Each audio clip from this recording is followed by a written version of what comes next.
There were animal pens, like in a barn, made of plastic fencing and PVC pipes, and fish tanks acting as incubators. On the third floor, the Irwins had put in a sliding glass door and built an upper deck. They would let some of the dogs out there. They'd installed waist-high fencing around the platform and blocked the dogs from public view by tying bed sheets to standing planks of wood. The whole contraption was painted in solid red barn paint. Tracy offered to put up the women for the night, but they declined. We gave them the dogs and we went to our hotel. And my daughter said, "Mom, I will never, ever let you go to that place alone," Beverly later recalled. In email discussions leading up to their visit, Beverly had told Tracy she was a retired nurse. She also came from a strong Christian background. Her grandfather was a pastor and one of the founding fathers of the Assemblies of God, a group of Pentecostal churches known for fire and brimstone preachers and belief in faith healing and speaking in tongues.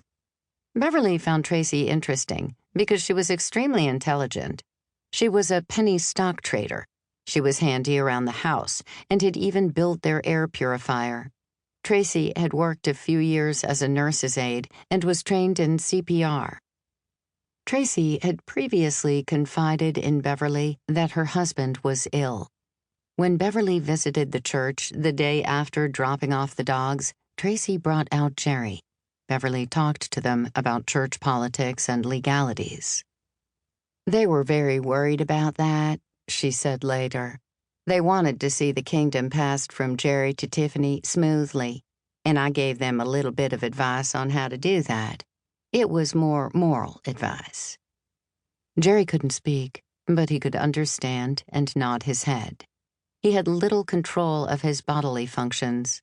On his foot was a decubitus ulcer, commonly called a bed sore, that had eaten through several layers of skin and tissue. Tracy had been debriding it, having taught herself medical procedures by reading books and internet sites.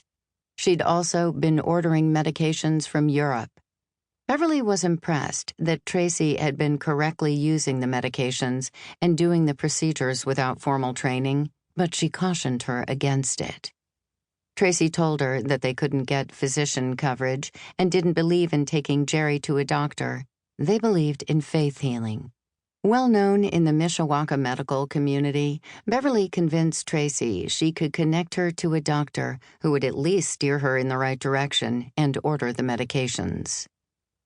Beverly stayed in town again that night and took up Tracy's offer to speak at Sunday's service. And that church, wow. Beverly later reflected, a slight Southern twang giving flavor to the shock in her words. Was that interesting? It was odd. It was odd in that the people seemed pretty normal, and they seemed sad, and they seemed, bound. They were suppressed. Beverly told the congregation the biblical story of Ritzpah, whose 2 sons had been murdered to atone for the sins of their father. The story illustrates the undying spirit of a mother's love, Ritzpah having protected her sons' bodies from prey until they could be properly buried. And when I stood in that pulpit and I gave that message, people sat in their seats and they wept. And one woman in particular, well, several of them, they just cried and cried and cried and cried. And I knew something was wrong, but I didn't know what it was.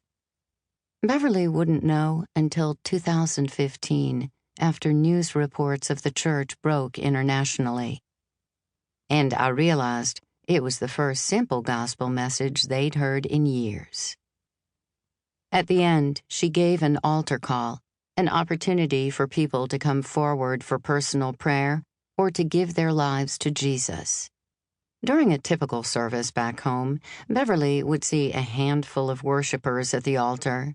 But when she gave the call at WLCC, every single person in the church went forward. Beverly started at one end of the altar and went down the line, praying for each individual. The women were weeping.